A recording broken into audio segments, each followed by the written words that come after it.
চাঁপাইনবাবগঞ্জ থেকে mango special ট্রেনে চেপে ঢাকা এলো আম। ট্রেনটিতে আম পরিবহনে কেজি প্রতি খরচ পড়ছে ১.৫ টাকারও কম।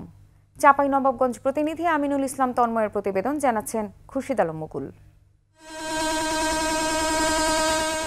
সর্বনিম্ন খরচে রাজশাহী চাঁপাইনবাবগঞ্জের আম ঢাকায় পরিবহনে চালু হলো ম্যাঙ্গো স্পেশাল ট্রেন। চাঁপাইনবাবগঞ্জের রহনপুর থেকে ১,৮০৫ কেজি আম নিয়ে প্রথম ট্রেনটি কমলাপুর রেল স্টেশনে পৌঁছে সোমবার রাত ২টায়। চাঁপাইনবাবগঞ্জ ঢাকা রেল রুটের এ ট্রেনে আম পরিবহনে কেজিতে খরচ পড়ছে ১ টাকা ৪৩ পয়সা। পদ্মা সেতু দিয়ে ট্রেনটা গেলে ফরিদপুর, ভাঙ্গার ওই পাশের লোকজন যদি আমাদের চাঁপাইনবাবগঞ্জ থেকে আম পরিবহন করতে পারে, তাদের জন্য একটা সুবিধা থাকলো।